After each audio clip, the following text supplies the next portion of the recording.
తెలంగాణ రాష్ట్రంలో కాంగ్రెస్ ప్రభుత్వం అధికారంలోకి వచ్చే కంటే ముందు నుంచి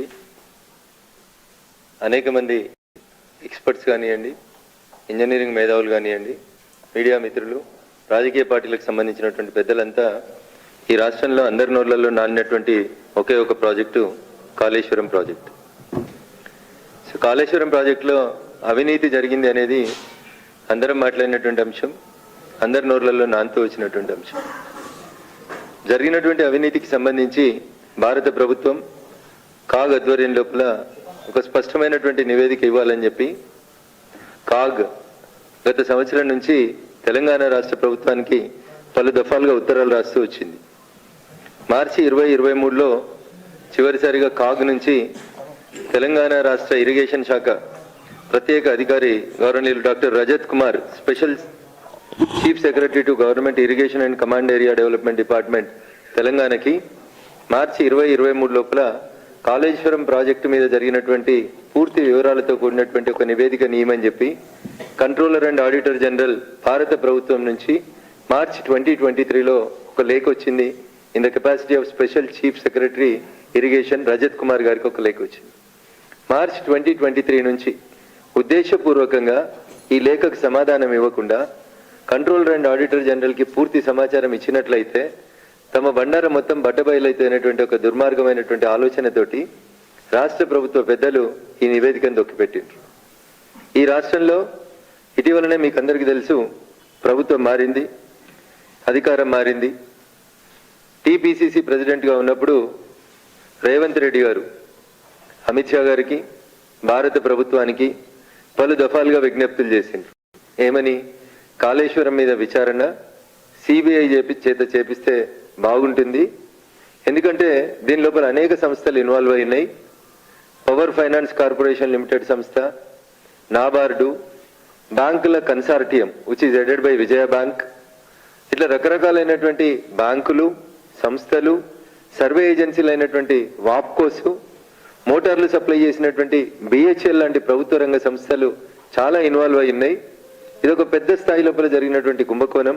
కాబట్టి దీని మీద సిబిఐ విచారణ జరిపించాలని చెప్పి నాటి టీపీసీసీ ప్రెసిడెంట్, ప్రస్తుత గౌరవ ముఖ్యమంత్రి యనమల రేవంత్ రెడ్డి గారు భారత ప్రభుత్వానికి లేఖ రాసినాం. అమిత్ షా గారు చర్య తీసుకుంటలేరు, మోడీ గారు చర్య తీసుకుంటలేరు, కాబట్టి బీజేపీ బీఆర్ఎస్ ఒకటి అని చెప్పి ఎన్నికలప్పుడు బాగా ప్రచారం చేసి ఒక పర్సెప్షన్ డెవలప్ చేసి అధికారంలోకి వచ్చిర్రు మిత్రులు రేవంత్ రెడ్డి గారు. అధికారంలోకి వచ్చిన తర్వాత కథ ఉల్టా తిప్పి ఉల్టా చోరు కొత్వాల్డా అంటే అన్న రీతి లోపల ఈ ఇన్వెస్టిగేషన్ని, ఈ కాళేశ్వరం కథని కాంగ్రెస్ పార్టీ కంచికి చేర్చాలనుకుంటుంది. అందుకనే ఈరోజు భారతీయ జనతా పార్టీ కార్యదర్శిగా, దుబ్బాక మాజీ శాసనసభ్యునిగా కొన్ని ప్రశ్నలు కాంగ్రెస్ పార్టీ మిత్రులకి రాష్ట్ర ప్రభుత్వం ముందుంచాలనుకుంటున్నాం. మేడిగడ్డలో పిల్లర్ గుంగింది, పేపర్లన్నీ రాసినాయి. తెల్లారే సెంట్రల్ ఏజెన్సీస్ వచ్చి ఇన్వెస్టిగేషన్ చేసినాయి. 3 రోజుల తర్వాత రేవంత్ రెడ్డి గారితో పాటు కాంగ్రెస్ పార్టీ భవిష్యత్ నాయకుడు అని చెప్పుకుంటున్నటువంటి రాహుల్ గాంధీ గారు మేడిగడ్డను సందర్శించారు. మేడిగడ్డను సందర్శించిన రోజు రాహుల్ గాంధీ గారు రేవంత్ రెడ్డి గారిని పక్కన పెట్టుకొని ఆ మేడిగడ్డ అనేటువంటి రిజర్వాయర్ మీద నిలబడి వారు మాట్లాడిన మాట, కేసీఆర్ అంటే కాళేశ్వరం కరప్షన్ రావు అని చెప్పి మాట్లాడినారు. ఇది నేను చెప్తున్న కవిత్వం కాదు, రేవంత్ రెడ్డి గారు చెప్పిన కవిత్వం. వారి నాయకుడు గౌరవనీయులు రాహుల్ గాంధీ గారు మేడిగడ్డ అనేటువంటి కట్ట మీద నిలబడి మాట్లాడినటువంటి మాట, కేసీఆర్ అంటే కాళేశ్వరం కరప్షన్ రావు అని చెప్పారు. ఇదే రాహుల్ గాంధీ గారు అదే మేడిగడ్డ దగ్గర మీడియా మిత్రులతో మాట్లాడుతూ ఏం చెప్పిందంటే, ఇదే పేపర్లో రిపోర్ట్ అయినటువంటి వార్తనే చదువుతున్నాయి, ఇది నా సొంత కవిత్వం కాదు. ఆ రోజు వారు ఏం చెప్పిందంటే, కాళేశ్వరం ప్రాజెక్టు పేరుతో కేసీఆర్ 1,00,000 కోట్లు దోచుకున్నారని, తాము అధికారంలోకి వస్తే ఆ సొమ్మును వసూలు చేసి ప్రజల బ్యాంకు ఖాతాలో జమ చేస్తామని చెప్పి రాహుల్ గాంధీ స్పష్టం చేశారు. అన్న ఇది నా సొంత కవిత్వం కాదు, మళ్ళీ చెప్తామని. చాలాసార్లు టీవీలలోకి వచ్చి కాంగ్రెస్ పెద్దలు అడుగుతారు, జనధన ఖాతా లోపలికి 15 లక్షలు వచ్చినాయని అడుగుతుంటారు. నాకు తెలియదు మరి, మేము అన్నట్టు ఇక్కడ లేదు. అది మోడీ గారు అన్నట్టు ఒక వీడియో, ఒక ఆడియో చూపెట్టమని నేనైతే ఒక 50 సార్లు అడిగిన, అన్ని టీవీ ఛానల్ చర్చలలో అడిగిన, ఏడు రాలేదు. కానీ ఇది మొన్న అన్న, 4 రోజుల కిందట మేడిగడ్డ గొంగినప్పుడు ఫోటోలో కూడా రాహుల్ గాంధీ గారు రేవంత్ రెడ్డి ఇద్దరే కనబడతారు, వేరే వాళ్ళు కనబడరు మీకు ఆ కట్ట మీద. ఇది రాహుల్ గాంధీ గారు, ఇది రేవంత్ రెడ్డి గారు. రేవంత్ రెడ్డి గారు స్వయాన చూపిస్తున్నారు, రాహుల్ గాంధీ గారు స్టేట్మెంట్ చెప్పినారు. ఏమని? కేసీఆర్ 1,00,000 కోట్లు దోచుకున్నాడు, మేము అధికారంలోకి రాగానే ఆ కేసీఆర్ దగ్గర నుంచి ఆ సొమ్మును కక్కిస్తాం, కక్కించినటువంటి ఆ సొమ్ముని పేద ప్రజల బ్యాంకు ఖాతాలలో వేస్తామన్నారు. ఇది ఆన్ రికార్డులో పత్రికలలో రిపోర్ట్ అయినటువంటి అంశం. ఇంకొక దినపత్రిక రిపోర్ట్ చేసింది, కాళేశ్వరం కరప్షన్ రావు బాయ్ బాయ్ అని చెప్పిండ్రు. 4 ఏళ్లకే ఎట్లా కుంగింది. సర్కారుపై రాహుల్ ఫైర్, మేడిగడ్డ పరిశీలన, కాళేశ్వరం పేరు చెప్పి కేసీఆర్ దోచుకున్నారు, నాసిరకం పనుల వల్లనే పిల్లర్లు కుంగాయి. ఇది రాహుల్ గాంధీ గారు మాట్లాడినటువంటి మాట, ఇంకొక పత్రిక లోపల రిపోర్ట్ అయినటువంటి అంశం. నేను ఇవన్నీ మీకు ఎందుకు గుర్తు చేస్తున్నా అంటే, అవును చెప్పిండ్రు చేస్తారు కదా అని వాళ్ళు వీళ్ళు మాట్లాడడానికి అవకాశం ఉంటుంది. ఇప్పుడు అధికారంలోకి వచ్చింది కాంగ్రెస్ పార్టీ. ఇలా ప్రజలు ఏం కోరుకుంటున్నారు? కాళేశ్వరం ప్రాజెక్టు మీద విచారణ జరగాలి, తిన్నటువంటి పైసల్ని కక్కియాలి, పేద ప్రజలకి భారంగా మారినటువంటి కాళేశ్వరం ప్రాజెక్టు విషయం లోపల సిబిఐ విచారణ జరగాలని తెలంగాణ సమాజం అంతా కోరుకుంటుంది. సిబిఐ విచారణ జరపడానికి 3 మార్గాలు కనబడతాయి. జనరల్గా ప్రజల ముందు ఉన్నటువంటి మార్గాలు 3. 1, కోర్టును ఆశ్రయించి సిబిఐ విచారణ అడగడం. 2, ఏ రాష్ట్రంలో అయితే అవినీతి జరిగింది లేదా ఒక నేరం జరిగింది అనేటువంటి ఆరోపణ ఉందో ఆ రాష్ట్ర ముఖ్యమంత్రి స్వయాన ఉత్తరం రాసి భారత ప్రభుత్వానికి దీని మీద సిబిఐ విచారణ జరిపించమని అడగడం, లేదా సుప్రీంకోర్టు ఇన్వాల్వ్ అయి సుప్రీంకోర్టు ఉత్తర్వులు ఇచ్చి సిబిఐ విచారణకు ఆదేశించడం. ఇవి ఈ దేశంలో ఉన్నటువంటి సిబిఐ విచారణకు ఆదేశించినటువంటి సందర్భాలు. నేను ఇలా కాంగ్రెస్ పార్టీ టీపీసీసీ ప్రెసిడెంట్ గా కాళేశ్వరం అంటే వాళ్ళకి ఏటీఎం అని చెప్పి రాహుల్ గాంధీ దగ్గర నుంచి రేవంత్ రెడ్డి గారి దాకా మాట్లాడిండ్రు కదా. నేను ఇలా ఒకటే సూటి మాట్లాడుతున్నా రేవంత్ రెడ్డి గారిని. చాలా విషయాల లోపల మీరు సమాచార హక్కు చట్టం కింద సమాచారం తెచ్చుకుంటారు, మీ దగ్గర చాలా ఫైళ్ళు ఉంటాయి, చాలా ఇన్ఫర్మేషన్ ఉంటుంది అని చెప్తారు కదా. మీరు గెలిచి అధికారంలోకి వచ్చి ముఖ్యమంత్రిగా ప్రమాణ స్వీకారం చేసిన మొదటి రోజే నాలాంటి వాళ్ళం ఏం ఎక్స్పెక్ట్ చేసినామంటే, రేవంత్ రెడ్డి గారు ఒక ఉత్తరం రాస్తారు భారత ప్రభుత్వానికి, భారత ప్రధానమంత్రి గారికి, in the capacity of chief minister of Telangana 1,00,000 కోట్ల అవినీతి జరిగిందని ఆరోపణలు చేసినటువంటి కాళేశ్వరం ప్రాజెక్టు మీద సిబిఐ విచారణ జరుపుమని ఒక సింగిల్ పేజీ ఉత్తరం రాయడం లోపల, 4 లైన్ల ఉత్తరం రాయడం లోపల రేవంత్ రెడ్డి గారికి ఉన్నటువంటి ఇబ్బంది ఏంది, కలుగుతున్నటువంటి అవస్థ ఏంది అనేది ఇలా తెలంగాణ సమాజం అడుగుతుంది. నీకెందుకు డౌట్ వచ్చింది రఘునందన్ అని మీరు అంటుండొచ్చు. ఎందుకు డౌట్ వచ్చిందంటే, గత వారం రోజులుగా పేపర్లలో టీవీలలో చర్చనంతా ఒక మేడిగడ్డ వరకే కన్ఫైన్ చేసేటువంటి కుట్ర జరుగుతుంది.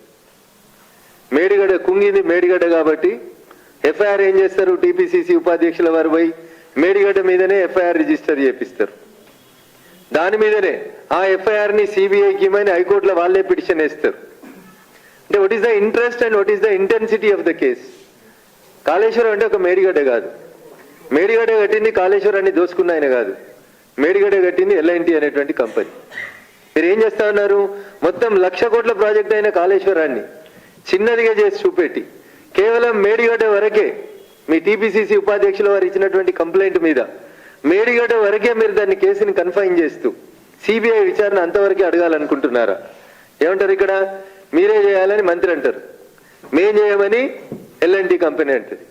ఇది కూడా రఘునందన్ రావు కవిత్వం కాదు. నిన్న మంత్రి సమీక్షించారు, మొన్న రాత్రి ముఖ్యమంత్రి గారు సమీక్షించారు. ఏమంటారు, ఎల్ఎన్టీ ఇది కుంగింది అన్న తెల్లారి ఎల్ఎన్టీ నుంచి ఒక ప్రతినిధి ఒక ఉత్తరం ఇచ్చిండి అని చెప్పి పేపర్లలో వార్త వచ్చింది. ఏమని, ఎల్ఎన్టీ అనే సంస్థనే ఈ కుంగిపోయినటువంటి మేడిగడ్డని పూర్తిగా తమ సొంత ఖర్చులతో రిపేర్ చేస్తుంది అని అప్పుడున్నటువంటి బీఆర్ఎస్ ప్రభుత్వం ఒక కింది స్థాయి అధికారితో ఒక ఉత్తరం ప్రజలకు ఇచ్చి రాష్ట్ర ప్రభుత్వం మీద భారం పడతలేదని నమ్మించేందుకు ప్రయత్నం చేసింది.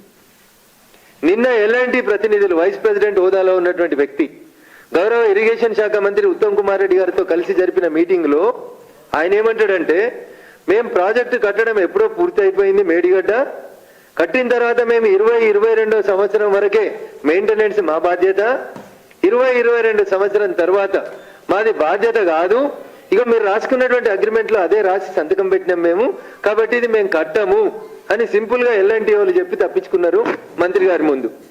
మంత్రి గారు ఎల్ఎన్టీ మీద ఆగ్రహం వ్యక్తం చేశారు. అన్న మీరు ఈ మొత్తం చర్చను గమనిస్తే, గత వారం రోజులలో మీడియాలో రిపోర్ట్ అవుతున్నటువంటి అంశాలను గమనిస్తే కాళేశ్వరం పక్కకు పోయింది. ఎంతసేపు మేడిగడ్డకే దీన్ని కన్ఫైన్ చేసి మేడిగడ్డను కట్టినటువంటి L&T అనేటువంటి కాంట్రాక్టింగ్ సంస్థ వరకే ఈ కేసుని పరిమితం చేయాలనేటువంటి కుట్ర జరుగుతుంది అనేది నేను మీ ద్వారా గౌరవ ముఖ్యమంత్రి రేవంత్ రెడ్డి గారి దృష్టికి తీసుకుపోవాలని అనుకుంటున్నాను. రేవంత్ రెడ్డి గారి దృష్టికి ఇది పోయిందో లేదో నాకు తెలియదు, కానీ దీన్ని రేవంత్ రెడ్డి గారు అనేటువంటి రాష్ట్ర ముఖ్యమంత్రి గారి దృష్టికి తీసుకెళ్లేందుకు నేను నా దగ్గర ఉన్నటువంటి ఫైళ్ళని అన్నింటినీ నిన్న ఇరిగేషన్ శాఖ మంత్రి గారికి, ముఖ్యమంత్రి గారి కార్యాలయానికి ఒక కామన్ ఫ్రెండ్ ద్వారా పంపించడానికి ప్రయత్నం చేసినాను. ఇది కూడా మళ్ళీ చెప్తా ఉన్నా, ఇది రఘునందన్ రావు సొంత కవిత్వం కాదు. 150 పేజీల రిపోర్టు. ఎవరు తయారు చేశారు? ఇది draft audit report on Kaleshwaram project which is prepared by the government of India. Draft audit report. దీన్ని ఫైనల్ చేసి పబ్లిష్ చేయడానికే నేను ఇందాక మిమ్మల్ని అడిగినటువంటి ఒక ఉత్తరం కావాలని చెప్పి భారత ప్రభుత్వ కాగ్ నివేదిక నుంచి ఒక అధికారి రజత్ కుమార్ అనేటువంటి IAS అధికారికి ఇది ఫైనల్ చేసి సంతకం పెట్టడం కోసం ఒక ఉత్తరం రాస్తే మార్చి 2023 నుంచి తెలంగాణ ప్రభుత్వం చాలా బిజీగా ఉంది, కాళేశ్వరం గురించి మాట్లాడతలేదు. నాకు కాంగ్రెస్ పార్టీ మీద ఎందుకు అనుమానం వస్తుంది అని అంటే, కాళేశ్వరం మీద CBI విచారణ జరపాలని రఘునందన్ రావుగా ఒక భారతీయ జనతా పార్టీ నాయకుడిగా నేను ఎందుకు డిమాండ్ చేస్తా ఉన్నా అంటే, కాళేశ్వరం సమీక్ష మొత్తం జరిగితే అసలు దోషి బయటకు వస్తాడు. అని నేను మీకు చెప్తా, ఒక ఇండివిజువల్, ఒక వ్యక్తి స్వతంత్ర భారతదేశంలో ఇంత పెద్ద కుంభకోణం చేసిన ప్రాజెక్ట్ ఇంకేది లేదు ఈ దేశంలో. This is the first ever biggest corrupt practice. ఒక వ్యక్తి భారతదేశానికి స్వతంత్రం వచ్చిన తర్వాత ఇండిపెండెంట్ ఇండియాలో ఒక ఇండివిజువల్ చేసినటువంటి అతిపెద్ద కరప్షన్ ఏంటంటే కాళేశ్వరం ప్రాజెక్ట్. అని నేను ఏదో వేగంగా చెప్పిపోవడానికి రాలేదు, గణాంకాలు చెప్పడానికి వచ్చిన మీ దగ్గరికి. మే 2007లో స్వర్గీయ రాజశేఖర రెడ్డి గారు మొదలుపెట్టారు దీన్ని. ఆ రోజు దీని ఎస్టిమేటెడ్ కాస్ట్ వచ్చి 17,875 కోట్లు. మే 2007 గౌరవనీయులు స్వర్గీయ నాటి రాష్ట్ర ముఖ్యమంత్రిగా ఉన్నటువంటి రాజశేఖర రెడ్డి గారు ఈ ప్రాజెక్టుని doctor BR Ambedkar Pranahita Chevella Sujala Sravanthi lift irrigation project పేరిట ప్రారంభం చేయాలని ఎస్టిమేషన్ చేసిన రోజు 160 TMCలు 12.21 లక్షల ఎకరాల కోసం అని చెప్పి ప్రాజెక్టుకి ప్రారంభోత్సవం జరగాలని అంచనా వేసిన రోజు దీని కాస్ట్ వచ్చి 17,875 కోట్లు. రాజశేఖర రెడ్డి గారు బతికుండగానే ఈ ప్రాజెక్టును ఒకసారి రివైజ్ చేసిండ్రు డిసెంబర్ 2008లో. స్వర్గీయ రాజశేఖర రెడ్డి గారు రివైజ్ చేసిన రోజు అప్పుడున్నటువంటి 160 TMCలకి ఇంకొక 20 TMCలు అదనంగా కలిపి దాదాపు 2 లక్షల ఎకరాలు ఇంకా అదనంగా పెంచి అప్పుడు అనుకున్నటువంటి 12.21 లక్షల్ని 14.21 లక్షలకి పెంచి ప్రాజెక్టు కాస్ట్ ని 38,500 కోట్లకు పెంచాలని గౌరవ స్వర్గీయ నాటి ముఖ్యమంత్రి రాజశేఖర రెడ్డి గారు ఉన్నప్పుడు రివైజ్ అయింది. 2008 వరకు జరిగినటువంటి ఈ టెండర్లు, ఈ ప్రాసెస్ లో సుమారు 11,000 కోట్ల రూపాయల పనులని పూర్తి చేసినామని కాంట్రాక్టర్లు డబ్బులు కూడా క్లెయిమ్ చేసుకున్నారు, తీసుకున్నారు. 2016లో చంద్రశేఖరరావు గారు నాటి TRS అధినేత, నాటి ముఖ్యమంత్రి గారికి ఒక కల వచ్చింది. ఈ ప్రాజెక్టు డిజైన్ మార్చాలని, కొత్తగా కట్టాలని, దాని లోపల ఇంకా ఎక్కువగా ప్రజలకు ఉపయోగం జరగాలని చెప్పి ఒక కార్యక్రమాన్ని వారు మొదలుపెట్టిండ్రు. వారు మొదలుపెట్టిన రోజు వారు వేసినటువంటి అంచనా DPR ప్రకారం 63,000 కోట్లకి అంచనాతోటి 2016లో చంద్రశేఖరరావు గారు కాళేశ్వరం అనేటువంటి ప్రాజెక్టుకి ప్రపోజల్స్ రెడీ చేసి ముందు చేసినారు. 63,000 కోట్లు కాస్త DPRకి వచ్చేసరికి 80,000 కోట్లు అయింది. ఈ రోజు దాకా ఖర్చు పెట్టింది 105,000 కోట్లు ఖర్చు పెట్టిండ్రు. జూన్ 2024కి ఈ ప్రాజెక్టు పూర్తి చేస్తాం. దీని కాస్ట్ వచ్చి 1,48,000 కోట్లు అని చెప్తున్నారు. కాదు దీనికి ఇంకొక 1000 కోట్లు అదనంగా ఖర్చు అవుతుందని మొత్తం 1,49,317 కోట్లు కావాలని చెప్పి దీన్ని జూన్ 2024కు పూర్తి చేస్తామని పేపర్ల మీద మంచి మంచి అందమైనటువంటి నివేదికలను తయారు చేసి పుస్తకాలు తయారు చేస్తున్నారు. ఎంతకు మొదలైందన్న 17,875 కోట్లకు మొదలై ఆ రోజు 12 లక్షల ఎకరాలకి మొదలైనటువంటి కాళేశ్వరం, ఇయాలటి కాళేశ్వరం, నాటి ప్రాణహిత చేవెళ్ళ 17,875 కోట్ల నుంచి 1,49,317 కోట్లకి ఎన్హాన్స్ అయింది. అంటే తెలంగాణ సమాజం ఒకసారి ఆలోచించుకోవాలి. రఘునందన్ రావు చెప్తలేడు, ఈ రోజు దాకా ప్రభుత్వ అధికారిక గణాంకాల ప్రకారం ఎస్టిమేటెడ్ ఎకరాలు 18 లక్షల ఎకరాలకి నీళ్లు ఇవ్వాలని చెప్పి వీళ్ళు కలలు కానీ 2016లో చంద్రశేఖరరావు గారు దీన్ని మొదలు పెడితే ఈ రోజు దాకా నీళ్ళు ఇచ్చింది ఎంత అంటే వీళ్ళు గొప్పగా చెప్పుకున్నది కేవలం 42,000 ఆయకట్టుకు మాత్రమే నీళ్లు ఇవ్వడం జరిగింది. ఎంత ఖర్చు పెట్టిరన్నా ఇయ్యలేడు దాకా 1,05,000 కోట్ల రూపాయల నిధులని ఖర్చు చేసి 1,05,000 కోట్ల రూపాయలని ఖర్చు చేసి ఇయ్యాలటి దాకా వీళ్ళు ఇచ్చినటువంటి ఎకరాలు ఎంత అంటే 42,000 ఎకరాల ఆయకట్టుకు మాత్రం అదనంగా నీళ్ళు ఇవ్వగలిగింది 10 సంవత్సరాల బీఆర్ఎస్ ప్రభుత్వ పాలన. ఇదంతా మెష్ అవుతుంది కాబట్టి ఏసీబీ ఇన్వెస్టిగేట్ చేస్తేనో మేడిగడ్డ పోలీస్ స్టేషన్లో ఎఫ్ఐఆర్ చేస్తేనో దీనివల్ల ఫలితం జరగదు. కాబట్టి దీని వెనకాల ఉన్నటువంటి కంపెనీ తెలంగాణ సమాజం అంతా తెలుసు, దేశం అంతా తెలుసు. మెగా ఇన్ఫ్రాస్ట్రక్చర్ అనేటువంటి మెగా అనేటువంటి ఒక కంపెనీ దీని వెనకాల ఉంది. ఈ ఒక్క కంపెనీయే సుమారు 48,000 కోట్ల రూపాయలు out of 1,05,000 crores of rupees లో 48,000 కోట్ల రూపాయల లబ్ధి జరిగిందంటే అదొక మెగా కంపెనీకి మాత్రమే జరిగింది అనేది ఇప్పటిదాకా అనేక రకాలైనటువంటి నివేదికలు రాష్ట్ర ప్రభుత్వం ముందున్నటువంటి నివేదికలు తెలియజేస్తున్నాయి. ఇవన్నీ కప్పిపుచ్చుతున్నారు. కాబట్టి నేను గౌరవ ముఖ్యమంత్రి రేవంత్ రెడ్డి గారికి ఒకటే మాట్లాడుతున్నా. ఉత్తమారెడ్డి గారు సమీక్షించిర్రు, ఎల్ఎన్టీని తిట్టిర్రు, రేవంత్ రెడ్డి గారు సమీక్షించిర్రు, మొత్తం డీటెయిల్ గా రిపోర్ట్ ఇయ్యండ్రి, అవసరమైతే హైకోర్టుకు ఉత్తరం రాస్తాం, సిట్టింగ్ జడ్జి తోటి విచారణ జరుపుతాం. ఎందుకన్నా ఇవన్నీ డొక్క తిరుగుళ్ళు ఎందుకు? స్ట్రైట్ మీరే అమిత్ షా గారికి రాసిన ఉత్తరంలో ఏం రాసిరంటే, నా దగ్గర కాళేశ్వరం ప్రాజెక్టుకు సంబంధించిన అవినీతి ఆధారాలన్నీ నా దగ్గర ఉన్నాయి, మీరు విచారణ ప్రారంభిస్తామంటే నేను పూర్తి సాక్ష్యాధారాలు మీకు ఇస్తా అన్నారు వారు. నేను అడుగుతున్నా రేవంత్ రెడ్డి గారిని, అన్ని సాక్ష్యాధారాలని ఒక ముఖ్యమంత్రి హోదాలో ఒక ఎన్వలప్ లో పెట్టి ఒక సింగిల్ పేజ్ ఉత్తరం, ఇగో ఇన్ని సాక్ష్యాధారాలు నా దగ్గర ఉన్నాయి కాబట్టి వీటన్నింటినీ పరిశీలించి తెలంగాణ సమాజం కోరుతుంది కాబట్టి తెలంగాణ రాష్ట్ర ముఖ్యమంత్రి హోదాలో కాళేశ్వరం ప్రాజెక్టు మీద మెగా కంపెనీ చేసినటువంటి కరప్షన్ మీద సిబిఐ చేత విచారణ జరిపించండి అని 4 లైన్లు రాసి పంపుర్రన్న. There ends the episode. Rahul Gandhi గారు అన్నారు కదా, కరప్షన్ కాళేశ్వరం రా అన్నారు కదా, పైసలు తీసుకొచ్చి పేద ప్రజల అకౌంట్లలో వేస్తామన్నారు కదా, నెల రోజులే అయింది కదా. ఆ దిశగా అడుగులేస్తే బాగుంటుంది. కాంగ్రెస్ పార్టీ పెద్దలకు ఇంకేమైనా ఆధారాలు కావాలంటే నా దగ్గర ఉన్నటువంటి పూర్తి సమాచారాన్ని నిన్న వాళ్ళకి పంపించేటువంటి ప్రయత్నం చేసినా చేరిందని నేను అనుకుంటున్నా. ఈ ఆధారాలు ఇంకా వాళ్ళకి చేరలేదంటే ఖచ్చితంగా ఈ ఆధారాలను వాళ్ళకి పంపించడానికి నేను సిద్ధంగా ఉన్నా. అన్న ఈ రిపోర్ట్ ఎంత క్రిస్టల్ క్లియర్ గా చెప్తుందంటే, లోను మార్చి 2022 వరకు లోను కట్టాల్సినటువంటి లోను తెలంగాణ ప్రభుత్వం కట్టకపోవడం వల్ల 10,000 కోట్ల రూపాయల వడ్డీ వచ్చి ప్రిన్సిపల్లో జాయిన్ అయిపోయిందన్న.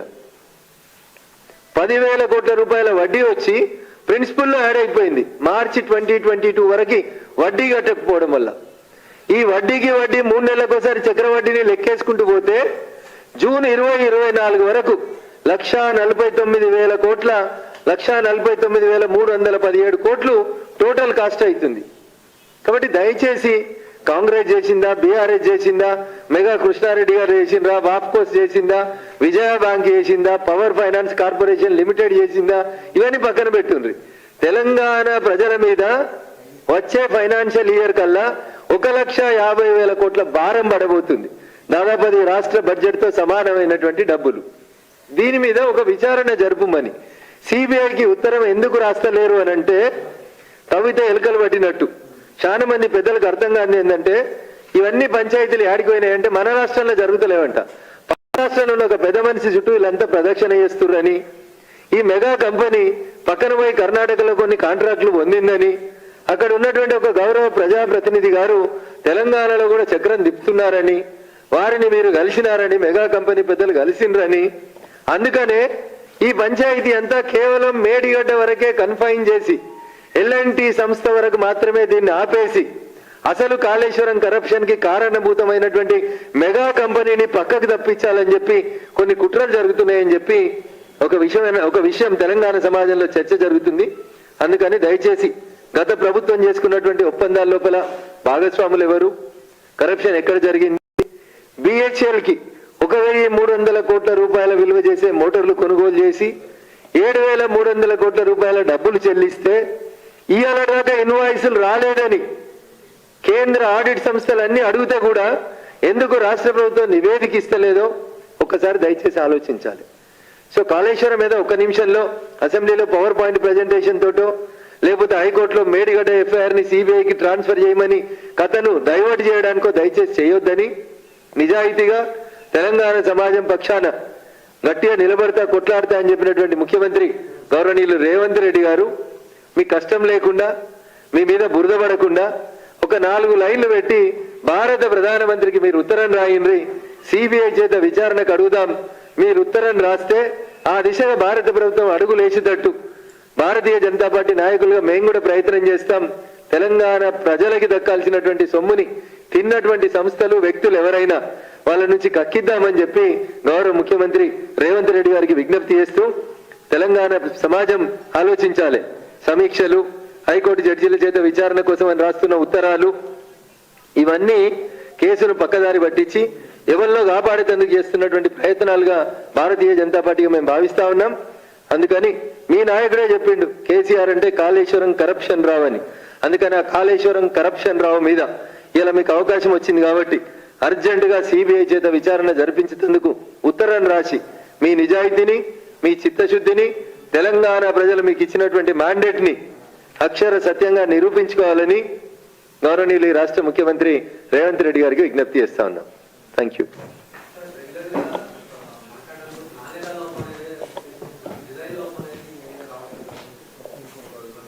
సార్ నేను అందుకనే చెప్తా ఉన్నా, ఈ మొత్తం ఎపిసోడ్ని కాంగ్రెస్ పార్టీ కేవలం మేడిగడ్డకు మాత్రమే కన్ఫైన్ చేసి మేడిగడ్డలో నాణ్యత లోపం జరిగింది, కాపర్ డ్యామ్ కట్టలేదు, ప్రాపర్గా డిపిఆర్ అప్రూవల్ కాకంటే ముందే కట్టినారు, ఎల్ఎన్టీకి ఇంకా ఫైనల్ బిల్లు చెల్లించలేదని కొందరు ఇరిగేషన్ అధికారులు అంటారు.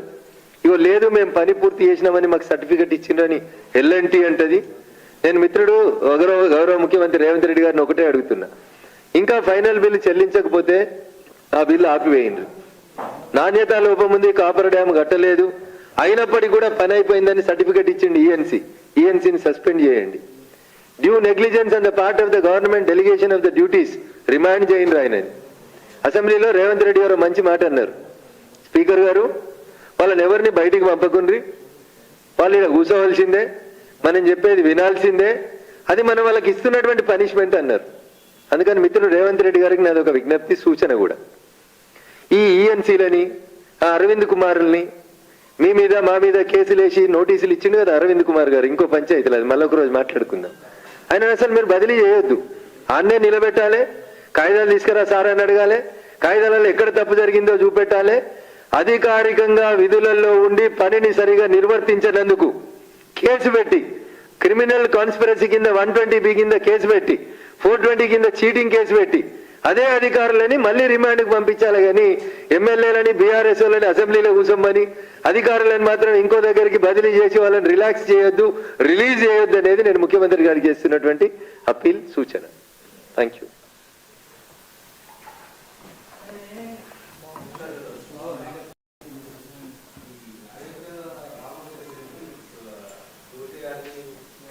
We will discuss another day, sir, because the subject is something different and the subject will be deviated from Kaleshwaram to Ayodhya Rama Janmabhoomi. If you need, tomorrow I will comment on it. Thank you.